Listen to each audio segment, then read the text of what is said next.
Abdul Sattar Edhi, 5 things you need to know about Pakistan's Mother Theresa. Today would have marked the 89th birthday of Pakistani activist Abdul Sattar Edhi, a fact commemorated in Google's latest personalised Doodle. Edhi, known as the Angel of Mercy, is regarded as a humanitarian hero at home and abroad, having risen from poverty on the streets of Gujarat and Karachi to help thousands of poor people receive free medical care. Here are 5 things you need to know about his extraordinary life's work. 1. As illustrated by Google's Doodle, Edhi was a man of humble origins whose values stem from childhood. Born in the village of Bantla, Gujarat, in pre-partition India in 1928, Abdul Sattar Edhi's lifelong passion for philanthropic causes originated from his mother's example. She would send him to school with a single paisa coin to pay for his lunch and another to give to a passing beggar. When she suffered a stroke in 1939, the young Abdul nursed her for 8 years until her death, never losing the care and compassion he learned at her bedside. 2. The Edhi Foundation was started with donations alone. In 1947, Britain's colonial rule of India came to end and Edhi, aged 19, moved to newly independent Pakistan, initially selling cloth at a wholesale market and begging for donations to start his own healthcare program. Edhi dreamed of helping the impoverished masses unable to pay for their own treatment that he encountered every day, and was especially moved by the case of a mother who committed suicide with her 6 children because of the misery of their circumstances. Reliant on the kindness of strangers, Edhi had soon raised enough capital to acquire a small office, which he swiftly transformed into a medical dispensary, later buying his first ambulance and driving it himself to deliver aid and pharmaceuticals. As his ambitions and operations grew, Edhi began to recruit medical students to support the cause.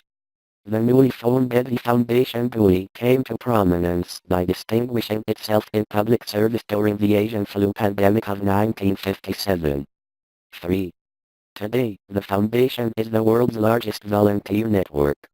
Embracing the creed of live and help live, the Edhi Foundation continued to expand across rural and urban Pakistan, branching out into orphanages, soup kitchens, homeless shelters, rehab clinics, women's centers, outpatient wards and rescue boats. Today, the organization can lay claim to having trained 40,000 nurses and currently operates 1,800 super-efficient ambulances, a fleet recognized by Guinness World Records in 1997 as the world's largest volunteer emergency services unit. To give an idea of the scale of the organization's reach, if you dial 115 from a phone anywhere in Southern Asia, the Edhi Foundation will answer. 4. Edhi was a man of modest means, with a sharp tongue. Abdul Sattar Edhi maintained a famously monkish lifestyle, never taking a salary, never owning more than 2 suits of clothes and living quietly in an apartment room within the foundation's original headquarters.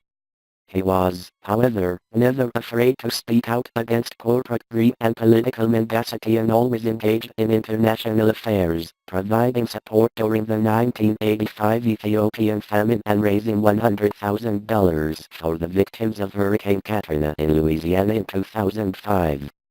Edhi was born into Islam but never allowed faith to interfere in his humanitarian endeavors.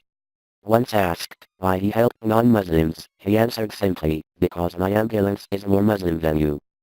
He is also well known for the aphorism, "People have become educated, but have yet to become human." In light of the new US president's Muslim travel ban, it is worth remembering another of Edhi's remarks, after being detained and interrogated by immigration officials at New York's John F. Kennedy Airport in January 2008 under Bush administration terror laws.